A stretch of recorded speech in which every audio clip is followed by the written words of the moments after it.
On est dans Souka Membet et on commence à la sixième ligne, Amar Rav Huna. On a vu dans la Mishnah qu'on pour Rabbi aussi que le fait de prendre le lulav Beshabbat, qui est le premier jour de Yom Tov, et donc je l'ai fait sortir Betaout, dans un cas de figure où je n'ai pas encore été Mekayem la mitzvah, je suis pas tour de Korban. Pourquoi? Parce que quelle est la raison qui m'a fait sortir? C'est la mitzvah. Comme c'est la mitzvah qui m'a fait sortir, et c'est pas ma volonté en tant que personne de faire sortir l'objet, alors kilou, je ne veux pas que ça s'appelle d'avoir chez mitkaven, c'est mitkaven, mais ça ne me rend pas chayav d'après Rabbi aussi. Donc la Gemara va poser une question, un autre cas de figure. Quel autre cas de figure? Amar Rav Huna, Omer Aya Rabbi aussi. Rabbi aussi avait l'habitude de dire, Ola ta'of, shenimtzet ben agapaim. Ola ta'of, un korban ola, qu'est-ce qu'on en fait habituellement, Roni? On le brûle entièrement sur le misbeach. Et ce ola ta'of, il est tombé parmi des olat khatat. Et olat khatat, c'est les kohanim qui mangent et les béalim sont mitraprim. Et quand il a mangé le poulet de olat ta'of, en vérité, il n'a pas fait la mitzvah. Pourquoi? Parce que normalement, il aurait dû être brûlé entièrement sur le misbeach. Et qu'il s'est trompé. Alors, est-ce qu'il est chayav ou pas chayav? Alors, il y a marqué comme ça, olat ta'of, chez Nimtzet ben agapaim, parmi des autres poulets qui ont été égorgés avec le tiporen, avec l'ongle, mais que là-bas c'était des korban khatat, vekasavo khatat ta'of, et qu'il pensait que c'était un khatat ta'of, ve'achala, il a mangé, pato. Pourquoi il est pato? Parce que justement, il était mitkaven à faire une mitzvah, et il croyait qu'il fallait faire une mitzvah, bah ça, il s'est trompé, il ne faisait pas la mitzvah, il s'est trompé, il n'a pas fait de mitzvah là-dessus. Non, le Kohen, il a fait un issou. D'accord? Mais n'empêche, il n'est pas chayav d'être mechaper la faute qu'il a fait. La Gemara de Maïka Mashmalan, qu'est-ce que ça vient nous apprendre? Des ta'a bidvar mitzvah, patour. Qu'est-ce que tu veux me dire par là? Que quelqu'un qui se trompe dans un cas de mitzvah, il est patour. Haïnoir, c'est le même cas du cas de l'oulav. Comme c'est le même cas du cas de l'oulav, pourquoi tu as besoin de répéter ces deux cas de figure? On est exactement dans la même situation. Et la maoud était ma, parce que qu'est-ce que je peux dire là-bas? Hatam hu de ta'a bidvar mitzvah patour. Quand je dis qu'un homme se trompe dans une mitzvah, je le rends pas tout. Haïnou davad mitzvah, parce qu'il va faire une mitzvah, le lulav en l'occurrence. Quand il fait sortir Shabbat, qu'il amène à Sina pour pouvoir le menaner à Bassov, qu'est-ce qu'il fait? Il fait la mitzvah. Alors que là, à Valacha, quand il a mangé la Ola Taof, il a fait la mitzvah ou il n'a pas fait la mitzvah? Il n'a pas fait la mitzvah, parce que c'est un korban Ola, c'est pas un korban Khatat. Donc il n'a pas fait la mitzvah. À Valacha, d'Eta abidvar mitzvah, velo avad mitzvah. Et il n'a pas fait de mitzvah. Et malo, peut-être dans un cas pareil, je le rends chayav, il n'est pas pato. Kamash malan, dès là, tu dois déduire d'ici que la répétition de Rabbi Yossi, c'est pour nous apprendre que même dans ce cas de figure, au passage, je n'ai pas fait la mitzvah, quand même, je suis pato. Métiv, Rabbi Yossi, métivé. Là, je pose la question. Rabbi Yossi, Omer HaShochet et Atamid, She'eno Mevukar Ke'ilchato. Normalement, un korban tamid, il faut le vérifier avant de l'égorger. Il faut le vérifier pendant 4 jours. Pourquoi? Parce qu'on apprend de Korban Pessah. Comme dans Korban Pessah, quand ils étaient Bemitzrayim, ils l'ont vérifié 4 jours avant de l'égorger. De la même façon, tout Korban Tamid doit être d'abord vérifié avant d'être égorgé. Et s'il n'est pas vérifié avant d'être égorgé, il est chayav. C'est-à-dire le Korban, il est pas soul. Plus précisément, le Korban, il est pas soul. D'accord? Donc, quelqu'un, qu'est-ce qui se passe? Shabbat, c'est spécial. Attention, on peut marquer que les Korbanot réservés à Shabbat. Il a égorgé un korban tamid qui n'a pas été contrôlé au préalable. Et qu'est-ce que je dis? Un korban qui n'est pas contrôlé, c'est un korban qui est pasoul. Pasoul. Même si après l'avoir égorgé, tu as vérifié, tu n'as vu aucun moum, le korban, il est quand même pasoul. D'accord? Premièrement, parce qu'il y a des moumim qui changent après l'avoir égorgé. Et deuxièmement, je te dis, on apprend ça de korban Pessah. Donc, ça veut dire qu'on est mechayev, mamash, que le korban soit mevukar avant. Donc, mevukar contrôlé avant. Donc, Amar HaShochet et Atamid, She'eno mevukar, qui n'a pas été contrôlé, qui est le comme il faut, Shabbat, pendant Shabbat, Chayav Khatat. Il est obligé d'amener un korban Khatat pour réparer la faute qu'il a fait sans faire exprès. Vetzarir Tamid Acher. Et il faut amener un autre korban Tamid à la place, parce que ce korban Tamid n'est pas valable. D'avoir d'être shochet un animal qui n'était pas apte à être nishrat. Oui, mais si j'ai des chochettes et qu'il n'est pas apte à être nishrat. Tu as fait. Mais shochet, c'est une des 39 melachot, sur un sourim. Pas que c'était forcément l'hiver Nida, les égards. Dans mon Le Shabbat, il y avait ce lien de faire le korban à Tamid. Ou encore, mais un korban tamid avec un korban qui est kasher normalement. Alors théoriquement, d'après la svara de Rabbi aussi, qu'est-ce qu'on devrait dire? Aosek ben mitzvah, il était mitasek, il voulait faire une mitzvah. Afilo imtaha, il doit être patour. Alors pourquoi tu es bechaïv ici korban khatat? Quelle différence entre ça et le olataof qu'il a mangé? Pourquoi il était mouda ici? Non, il ne savait pas qu'il était mouda. C'est parce pourquoi il est chayav khatat? S'il est chayav khatat, c'est que c'est un cas de shogeg. Pourquoi c'est un cas de shogeg? C'est qu'il ne savait pas qu'il n'était pas mevouka. Oh, c'est justement la question de la Gemara. Quelle différence avec olataof? Pourquoi dans olataof tu dis qu'il est patour, alors que là que dans le korban tamid, tu dis qu'il est chayav khatat? Réponse, bar mine, alors, Amarle lui a répondu, bar mine dehaou. C'est bar mine, loin de nous ce cas-là. Pourquoi? Deha itmar ale, parce que justement sur ce cas-là, c'est déjà été dit. Amar Rav Shmuel bar Khatai, Amar Rav Amnuna Saba, Amar Rav Yitzchak bar Ashian, Amar Ravuna, Amar Rav, Kegon, Shevio, Milishka, Shena Mebukarim. Là, c'est un cas spécial, où il a pris l'agneau de la salle des animaux qui ne sont pas contrôlés. Ça veut dire quoi? Ça veut dire que normalement, il y a deux salles dans le Beth Amikdash. Il y a la salle des agneaux contrôlés, donc je peux prendre et aller choquer. Il y a la salle des agneaux qu'on a amenés, mais qui n'ont pas été contrôlés encore, qui sont en schlaf de contrôle. Lui, il a pris justement de la salle des animaux qui ne sont pas contrôlés. Qu'est-ce que tu vas dire? Il était belachatz le matin, de peur qu'il va rater le zman de Korban Tamid. Et puisqu'il est belachatz, alors sois indulgent avec lui. On lui répond, se tromper entre la lishka des animaux qui ne sont pas contrôlés, de la lishka de la salle des animaux qui sont contrôlés, même que tu aies la chousse dans le zman, ça c'est une erreur qui est trop grossière.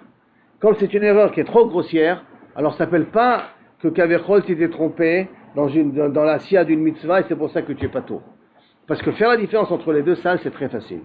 Quand tu me dis, tu as plein d'agneaux ici, il y en a qui sont contrôlés, il y en a qui ne sont pas contrôlés, et il y a des simanim pour ceux qui sont contrôlés, mais tu es belachatz, et tu vas prendre le non contrôlé au lieu de prendre le contrôlé, et tu t'en aperçois après, ça on veut bien que tu es pas tour. Pourquoi? Parce qu'à cause du lachatz, les agneaux sont dans un seul endroit, tu peux te tromper. Mais quand les agneaux sont dans deux endroits différents, se tromper entre deux endroits, c'est vraiment pas essayer de chercher à faire attention. Et donc il y a une part de méside ici. Il y a une part de méside. Comme il y a une part de méside, c'est pour ça qu'il y a un achénami, on dit qu'il est chayav, khatat. Un autre type d'exemple dans Ilchot Nida. Si quelqu'un il a un rapport avec sa femme, le jour où elle est censée recevoir. Elle n'a pas encore reçu. Elle n'a pas reçu. Mais elle est censée recevoir. C'est un shogeg qui a la méside. Mais c'est un shogeg quand même. Pas oublier. D'accord? Ça, c'est le cas. Maintenant la Mishnah. Nouvelle Mishnah. On a parlé du loulav. Maintenant, la personne revient, Yom Tov, avec son loulav de la synagogue. Mais Kabelet Aisha Miyad Bena. La femme, elle peut prendre le loulav de la main de son fils, ou Miyad Bela de son mari, ou Marzirato la Maïm, et elle peut le remettre dans le cancan où était posé le loulav auparavant. Rabuda Omer, Be Shabbat Marzirim. Shabbat, tu remets sur le même cancan. Be Yom Tov Mosifim. Yom Tov, tu peux rajouter de l'eau, ou be Moed Machlifim. Et en Chol HaMoed, tu peux changer l'eau même. Mettre une nouvelle eau. Katan Ayodea le Naanea, comme notre cher Yehuda, un katan qui sait prendre le loulav et le faire bouger, Chayav Valula. Tu vois, c'est pour ça que ton père va être obligé de t'en acheter. Il est Chayav d'utiliser un loulav, parce qu'il sait déjà bouger, il est Chayav. Parce que justement, c'est des problèmes. Qu'est-ce que Chol HaMoed, c'est un din qui ressemble un petit peu à Yom Tov, Chol et Moed. Et donc, pas n'importe quel melacha tu peux faire pendant Chol HaMoed. Que les melachas qui sont begedera aved. Et là, on parle de changer l'eau. Tu amènes les nouvelles. C'est comme si tu vas arroser ton champ. Arroser ton champ que si c'est begedera aved. Sinon, tu n'as pas le droit d'arroser ton champ pendant Chol HaMoed. Au même statut, tu es ici. Donc, d'accord, qu'est-ce qu'on a dit donc? La femme, elle a le droit de prendre de l'oulav de la main de son fils ou de son mari. Machidouche. Non, comme elle n'est pas chayav. Oh, il a fait méod. La Gemara dit pshita, c'est pas chaud, quel est le chidouche? Et la maoudetema, qu'est-ce que j'aurais pu dire? Oh, il vishalav bachi uvaou, puisque la femme n'est pas obligée de prendre le loulav. Emma lotekabel, peut-être elle peut pas le prendre midin mukse. que le lulav il est mouktsé pour elle, parce que c'est comme un bout de bois pour elle, parce qu'elle n'est pas mechouyavet, qu'un mashmalan, qu'elle peut quand même le prendre de la main de son fils et de son mari, et le mettre dans le vase en question. On dit katan ayodé alenanea, katan qui sait faire jouer du lulav, on lui donne du lulav. Tanour abanan. Katan ayodé alenanea, chayav velulav. Litatef, chayav vetitzit. C'est peut-être de là que nous, les Sfaradim, on a l'habitude d'acheter un talit gadol aux enfants à la synagogue. Pas uniquement un talit katan, mais même un talit gadol. Ceux que les Ashkenazim n'ont pas l'habitude. Hein. Peut-être de là, ils ont le minag. Litatef, chayav vetitzit. Lishmor tfilin, s'il sait garder les tfilin, aviv lokach lo tfilin. Son père lui a acheté les tfilin. T'as vu que ton père t'a acheté les tfilin. Yodé aledaber, aviv melamdo Torah. S'il sait déjà parler, c'est un moment où son père doit lui enseigner la Torah. Kirat Shema. Torah Maï, quelle Torah il enseigne à son fils? Amar Abduna, Torah Tziva Lanu Moshe Moracha. Ça, c'est la première chose qu'on enseigne aux enfants. Keilat Yaakov. Kirat Shema Maï, Kirat Shema, qu'est-ce que ça prend? Dès qu'il commence à parler à mon fils, quel Kirat Shema je lui donne? Pasuk Rishon. Ça, c'est le premier pasuk que je lui apprends. Ayodea Lishmor Gufo. Si un enfant, il sait se faire attention à ne pas être sale, Ochlim al Gufo. Lishmor Gufo, Ochalin al Gufo Ta'arot.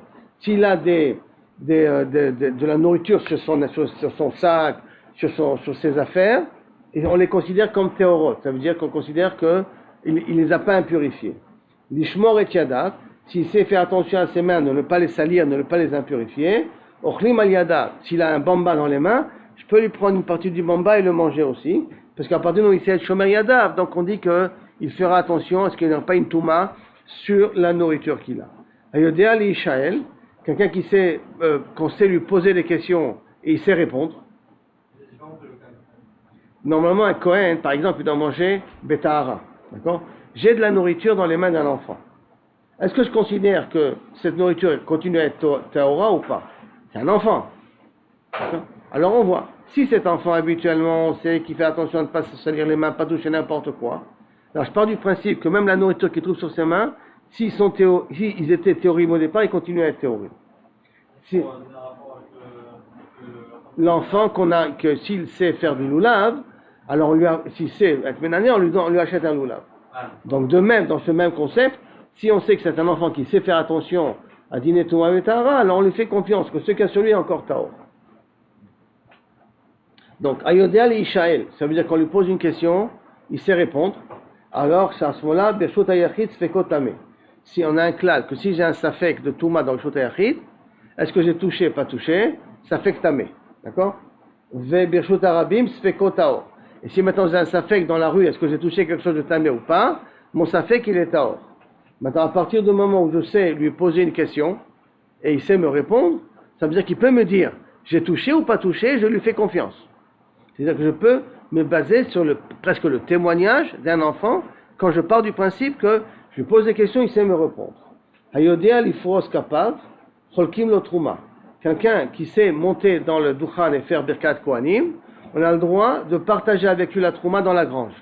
Donc je lui donne de la trouma dans la grange.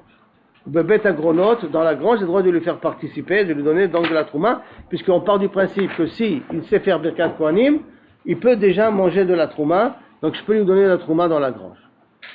Hayodéa lishrot, quelqu'un qui sait être shochet, ochlim ishritato. J'ai pas besoin de lui poser la question, comment tu as été shochet, c'est bien passé ou pas bien passé. Si je sais qu'il sait être shochet, même un enfant, à la rigueur, je peux manger de sa shrita.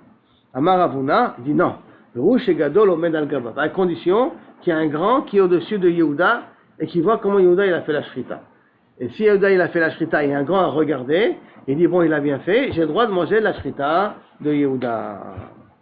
D'accord? Gadol omed al gabav, yachol lechol kazai dagan, gadol omed al gabav. Yachol lechol kazai dagan, s'il sait manger un kazaït de pain, machekim mitzoato, un bébé, à partir du moment où on lui donne de la méterna.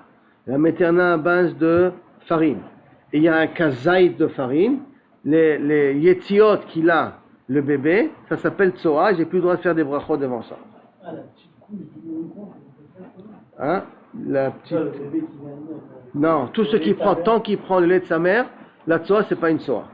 Dès qu'il mange du blé, ça veut dire de la farine, alors à ce moment-là, cette tsoa s'appelle une tsoa masricha, qu'on doit s'éloigner de cette soie-là. D'accord? Machiko mi'tziato. Ou mimeme raglav, et de l'urine quand il fait arba amot. Amar Chizda, ou she'achol echlo bekeder achilat pras. Bien entendu, que le biberon en question, ou la méterna, ou la daïsa qu'il a pris, qu'il a mangé, keder achilat pras, comme il nous dit Rashi, c'est le din de achilat pras ici, chatzi kikar, qui est chez Hachamim, c'est 2 repas pour le hirouv. À keder achilat pras, on doit manger un demi morceau de pain, un morceau de pain entier. Hein. Amar Rabbi Chia bere de Rabbi Iba, ou begadol, afalpi sheno yachol echol, berde achilat pras. Maintenant, une grande personne, même s'il mange un kazaï pour plus que des achilat pras, à ce moment-là, satso à lui, il faut s'éloigner arba amot. Pour une grande personne. Dirti, parce que c'est marqué, Yosif da'at, Yosif mach'ov. Plus tu as la connaissance, et plus tu as l'angoisse. Et là, c'est Rashi, mach'ov dans le sens de masriach. Mach'ov, c'est masriach ici. Donc, plus tu es grand, et plus les excréments d'un grand sentent mauvais. Donc, même s'il ne mange pas, qu'il mange un kazaï de pain, en plus que 7 minutes, le machilat pras, c'est à peu près entre 4 minutes et 7 minutes, on va dire à peu près. Il mange pour plus de 7 minutes le kazaï de pain, quand même, on doit s'éloigner de sa tsoa. Machov. Yachol, lechol kazaï tzli. Si maintenant quelqu'un est capable de manger un kazaï de viande, il est capable, il a la capacité, shochatim alav et à Pessah. J'ai le droit de l'associer avec lui dans le groupe de Korban Pessah. Chez les mar ish lefi ochlo, comme c'est marqué dans la Torah, chacun suivant ce qu'il est capable de manger. Ça veut dire que si quelqu'un n'est pas capable de manger un kazaïd, je n'ai pas le droit de l'associer dans le Korban Pessah. Je n'ai pas le droit d'être shochet pour lui un Korban Pessah. Il faut au minimum qu'il soit capable de manger kazaïd, qui est la quantité minimum obligatoire pour manger le Korban Pessah. Rabbi Omer, Achiachol levarer achila. Quand est-ce un enfant, je peux l'associer à Korban Pessah? Quand il sait faire la distinction. Qu'est-ce qui est de la nourriture et qu'est-ce qui n'est pas de la nourriture? Ketzat, comment? Donc, Nim Lotzro, je donne une pierre, Zorko il la jette. Et Goz, Notlo, je donne une noix, il la prend. Donc, il sait distinguer entre un bonbon et une pierre. S'il sait distinguer entre un bonbon et une pierre et qu'il sait manger kazaït de viande, je peux l'associer sur le Korban Pessah. D'accord? Bien que c'est un enfant, il peut s'associer sur le Korban Pessah. Adran alach, l'olav agazul, besha tova, on a fini, l'olav agazul, on attaque un nouveau perek rebi. Oui, je t'en prie. Pas forcément, peut-être qu'il sait manger un kazaï de viande au niveau capacité de mâchoire, mais il ne sait pas qu'est-ce qu'est de la viande, qu'est-ce qu'est de la nourriture, parce qu'au niveau intellectuel, il ne sait pas, il est défectueux intellectuellement, il a une tare intellectuelle. Alors lui, je ne peux pas le faire participer, d'après Rabbi Yehuda, au Korban Pessah. D'accord? Parce que pour lui, il ne distingue pas ce qu'est de la nourriture ou pas. Dieu nous en préserve. Perek Rebi. Lulav et Arava Shisha. La mitzvah de Lulav pendant 6 jours. Et la mitzvah de l'Arava pendant 6 jours. Quelle est la mitzvah de l'Arava qu'on parle ici? L'Arava qu'il y a dans le Beth Amikdash. Dans le Beth Amikdash, on tournait 7 fois autour du Mizbeach. Et surtout, le 7e jour, et on mettait après la Rava sur le Mizbeach. Là vient de la Mitzvah Travata après, que nous faisons aujourd'hui, après Hoshana Rabbah. Zecher, ce qu'on faisait dans le Beth Amikdash. Le Beth Amikdash c'était différent. On faisait des hakafot autour du Mizbeach avec la Harava. Des grandes feuilles de Harava, et on faisait le tour du Mizbeach autour aussi. Et ça c'est de Horaïta. Cette Mitzvah elle est de Horaïta. Mais cette Mitzvah elle est au maximum 6 jours. Pourquoi 6 jours? Parce que j'exclus Shabbat. Shabbat, il n'y a pas la mitzvah. Alors, Shisha ve Shiv'a, 6 et 7. Ça veut dire qu'il y a des moments où je fais 6 et des moments où je fais 7. Comment c'est le moment où je fais 6 et 7? Comme la Gemara va expliquer par la suite. Si le premier jour tombe pendant Shabbat, donc le lulav, je peux le prendre même Shabbat, comme ça on l'a vu, d'accord? J'ai le droit de le prendre, d'ailleurs on va en parler après dans la Gemara aussi, mais en tout cas je peux le prendre même pendant Shabbat. Et si le 7e jour tombe pendant Shabbat, je peux faire la harava aussi sur le Mizbeach pendant Shabbat. Mais si Shabbat, il ne tombe pas le 7e, et si Shabbat ne tombe pas le 1er, à ce moment-là, le Shabbat qui est au milieu, ni j'ai le droit de faire la harava, ni le droit de faire le lulav. C'est pour ça que c'est 6 jours ou 7 jours. Hallel, le Hallel qu'on dit, Simcha et la joie, Shmona. Pourquoi Shmona? Parce que ça inclut Shmini Atzeret. Souka et Nisur Hamaim. La mitzvah Souka est l'onction de l'eau. Shiva, les 7 jours. Donc ça inclut Shabbat aussi. À Khalil, il y avait une flûte, comme on verra de Moshe Rabbeinu, une flûte spéciale qu'on joue avec de cet instrument dans le Beth Amikdash. Chamisha, Veshisha, 5 ou 6. Pourquoi 5 ou 6? Parce qu'on peut exclure des fois aussi 2 Shabbatot. S'il y a 2 Shabbatot, on peut les exclure, donc ça fait 5 aussi. Si c'est Yom Tov, on va un peu plus préciser, non. Si c'est Yom Tov et Shabbat, si c'est Yom Tov 1 et Shabbat 1, donc ce sont 2 jours où je ne joue pas de la flûte, donc il peut me rester 5 jours. Si maintenant Shabbat et Yom Tov tombent en même temps, ça nous fait 6 jours. D'accord? Maintenant la Gemara va développer. Lulav Shiva comment? Ketzal. Yom Tov Arishon Shel Chag, Shechal Yod Be Shabbat. Si le premier jour Yom Tov tombe pendant Shabbat, Lulav Shiva, Lulav je peux le prendre pendant 7 jours. Beshar Kol Hayamim. Si le Shabbat tombe pendant les autres jours, Shisha pendant 6 jours. Arava Shiva, Arava, je peux la prendre pendant 7 jours. Ketzal. Yom Hashvi Shel Arava Shechal Yod Be Shabbat. Si le 7e jour de l'Arava tombe pendant Shabbat, donc Shana Arava tombe pendant Shabbat, à ce moment-là, Arava Shiva, le Shar Kol Hayamim Shisha. L'Arava je fais 7 jours parce que j'ai le droit de le faire pendant Shabbat, puisque le quart de la mitzvah c'est le 7e jour, et les autres jours je fais que 6 jours, puisque je ne fais pas Shabbat quand il tombe au milieu. Mitzvah Lulav Ketzal. Comment c'est la mitzvah Lulav? Yom Tov Rishon Shel Chag Shechal Yod Be Shabbat. Premier jour de Yom Tov qui tombe pendant Shabbat, Molechim et Lulavehem le Harabayt. Ils amenaient le Lulav au Harabayt. Velach ve'achazanim mekablimem. Les chazanim, donc les responsables, recevaient le Lulav. Vesodrim otam al gabei tzteba. Ils les mettaient sur une estrade. Ve'azekenim menechim et shelaim balishka. Et les vieux, pour éviter de pousser le lendemain, quand ils vont prendre leur Lulav, ils les mettaient dans la lishka, dans une salle spéciale. Comme ça, eux, ils n'ont pas besoin de se mêler avec les jeunes. Ou melamdim otam loma. Et on les habituait à dire Kol mi shemagia lulavi leyado, arevu lo bematana. Si maintenant, pour une erreur, parce qu'on verra plus tard que les chazanim prenaient le lulavim et les jetaient en l'air et chacun ramassait. Donc c'est pas possible qu'ils ne recevaient pas son lulav.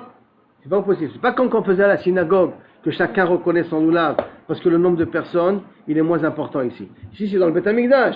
Va savoir chacun à qui est le lulav. Donc on leur apprend que si le lulav que tu vas recevoir, qui n'est minasta pas ton lulav, Roni, comme il n'est pas ton lulav, donc tu es mévater que ton lulav à toi, tu donnes bematana à celui qui va le recevoir. Les machar, mashkimim ubaim, les lendemain ils viennent, chazanim zorkim otam lifnem, ils les jettent comme ça devant eux. Vehem mechatfim umakim et travero. Malheureusement, les juifs ils disent, moi j'ai payé 150 shekels sur mon lulav, et je prends un lulav à 10 shekels, il commence un petit peu à s'énerver. Il dit, ah voilà mon lulav. Il vient, il le prend de force. Non, il est à moi, non, il est à toi. Et malheureusement, c'était la bastonnade dans le Beth Amikdash. Donc, quand il s'est aperçu qu'il y avait la bastonnade dans le Beth Amikdash, Makim ish et travero, Sheraou beidin shevol ide sakana, itkinu, shiye kol echad notel beveto, que chacun prend son lulav à la maison. On l'amène pas Shabbat de lulavim au Beth Amikdash. Et là, enfin la veille, je veux dire, hein, et on ne le fera pas dans le Beth Amikdash de lulavim, que chacun prend son lulav à la maison avant de venir au Beth Amikdash. Oui, Roni. Et la veille de Shabbat, vendredi, tout le monde venait au Beth Amikdash et amenait le lulav au Beth Amikdash. Donc les chazanim le posaient. Le lendemain, Shabbat matin, viennent les responsables, prenez le lulav, et comment on va distribuer à 1000 personnes, 10 000 personnes, 3000 personnes, 15, c'est jour de fête, hein. Alors ils prenaient le lulavim, ils les jetaient. Et les gens, ils l'attrapaient. Quand tu attrapais pas forcément ton lulav. Et justement, c'est pour ça qu'on a dit que Melamdim Otam, chacun, on leur disait, écoutez, vous laissez le lulav ici, pas possible. Mais demain, chacun il est mévater sur son lulav à l'autre. Il donne matana son lulav à l'autre. Malheureusement, c'était difficile pour eux de donner un lulav qu'ils ont payé à 150 shekels quand ils recevaient un lulav à 10 shekels. Donc c'est pour ça que c'est arrivé à la bastonnade. De là, c'est fini. On n'amène plus au Beth Amikdash. Donc regardez, d'un côté, Chavivim les mitzvot du Ham Israël, mais des fois, comment le Yetzer Hara au Beth Amikdash pouvait amener du balagan pour une mitzvah, où les gens se tapaient dessus, mais din zrizim la mitzvot. Din zrizim, hein. Et même les Kohanim, ils ne pas monter pour aller faire ils voulaient faire une course pour Nachon, c'est le même topo qui se passait là-bas. Je t'en prie.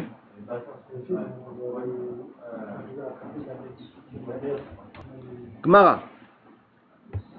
Maintenant la Gemara demande Amay, pourquoi Kaviachol tu ne permets pas, d'accord, on va dire plus précisément, quel est le problème de prendre le lulav Kaviachol le premier jour, puisque Minatora dans le Mikdash on avait l'habitude de le prendre pendant 7 jours. Alors pourquoi ils ont été obligés de limiter, de ne pas prendre le loulav lorsque Shabbat tombe pendant les 7 jours, pas le premier jour. Si Shabbat tombait le premier jour, on avait dit qu'on avait le droit de prendre le loulav le premier jour. Mais si Shabbat tombe au milieu, alors on ne prenait pas le loulav. Pourquoi? Alors que dans le Beth Amikdash, on fait le loulav pendant 7 jours. Marche lecha, c'est stam faire bouger du bois. Je prends du bois avec moi. Et là, pourquoi on interdisait? Amai, titul be'almaou. C'est stam du bois que tu étais métalten. Oui, à l'intérieur tu pouvais. La velitre Shabbat, ustakai doche Shabbat. Amarava, gzera shema italtenu biyado, ve'elech etzel bakil ilmo. Pourquoi on a interdit? De peur que tu vas porter le loulav avec tes mains dans Reshut Harabim pour le montrer à un Talmid Chacham pour qu'il t'apprenne comment faire du loulav. Et tu vas porter ça dans Reshut Harabim. Parce que dans le Beth Amikdash, comment on faisait? On l'amenait la veille. Maintenant, s'il y a un Shabbat au milieu de la semaine, donc j'amène la veille. Alors où est le problème? Pourquoi tu as interdit ce Shabbat-là de faire le loulav au Beth Amikdash? Et la main, de peur que je ne l'ai pas amené la veille, et que je vais l'amener le lendemain, je vais le faire sortir le lendemain, et je vais être métalté l'arba amot birshut harabim.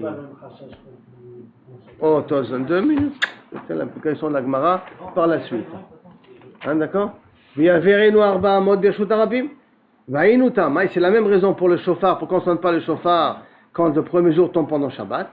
Va'inu tamai de Megillah, c'est pour ça qu'on ne lit pas la Megillah pendant que le mitzvah de la Megillah tombe pendant Shabbat.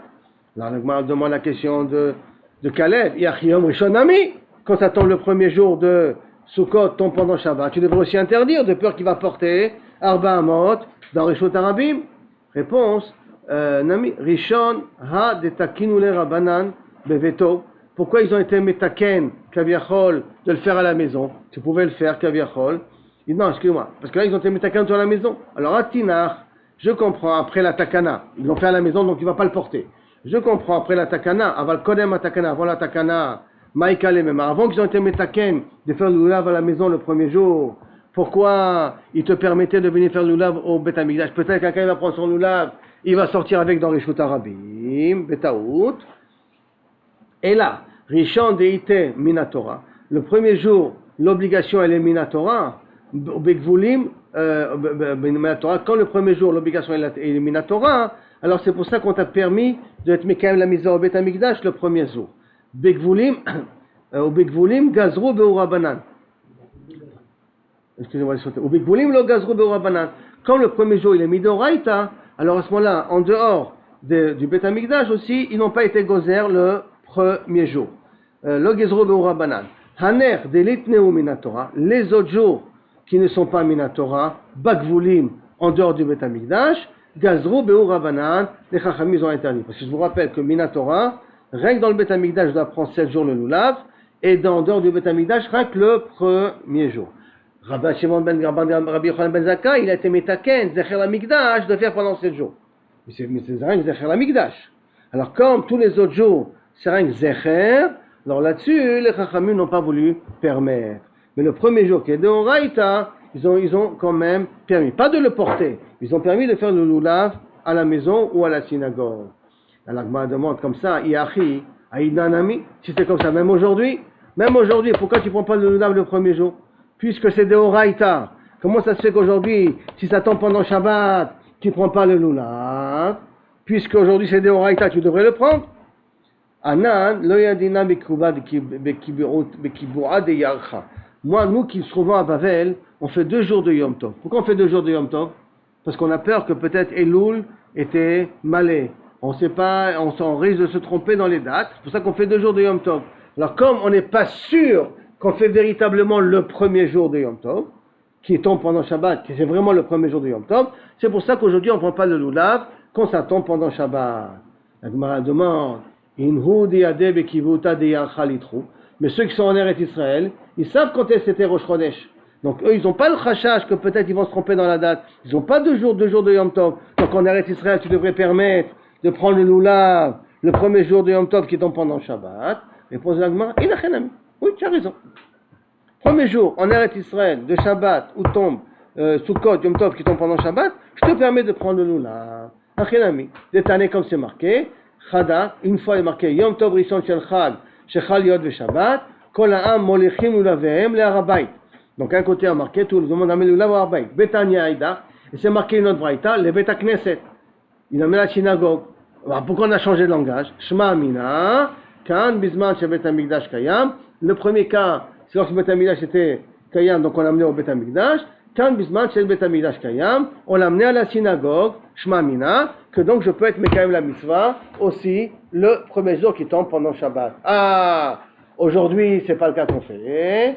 La Gemara, dans quelques pages après, va être aux et bas de ce tam, va amener un autre tam, il va amener la tam de Rava qui nous a dit, j'ai peur qu'il va être métaltel, Arba Amos, dans Reshut Arabim. Ici, il y a une autre petite question qui s'impose, parce que là, qu'est-ce qu'on voit? On a permis essentiellement le lulav. Pourquoi le chauffard, on l'a pas permis, qui tombe pendant le premier jour de Yom Tov? Pourquoi le lulav, on permet, et le chauffard, on permet pas? Pourquoi la Megillah, on permet pas, et le lulav, on permet? Alors, tu vas me dire, la Megillah, c'est des Rabbanan. Ok, il n'y a pas de problème. Mais le chauffard, c'est des Oraïta. Alors, le premier jour de Rosh Hashanah qui tombe pendant Shabbat, pourquoi tu ne permets pas de sonner? Et là-bas, il répond le Ran, il répond le Mefarshim, que le lulav, être menalé à lulav, c'est plus facile que sonner du chauffard. Comme c'est plus facile que sonner du chauffard, alors le chauffard, on a plus peur qu'il va le porter, il va l'amener. Surtout que le chauffard, ça représente Rosh Hashanah, Yom Adin, on veut qu'on ait une bonne année. Donc la personne elle risque d'être stressée et de vouloir amener le chauffard. Alors que le lulav, ne pas savoir comment utiliser le lulav, la probabilité elle n'est pas très grande. Et donc être obligé de sortir, aller voir un rav, c'est pas un vrai chashash. C'est un chashash, mais pas un chashash si grand que ça. C'est pour ça que sur le lulav ils ont été mekilim, et sur le chauffard ils n'ont pas été mekilim.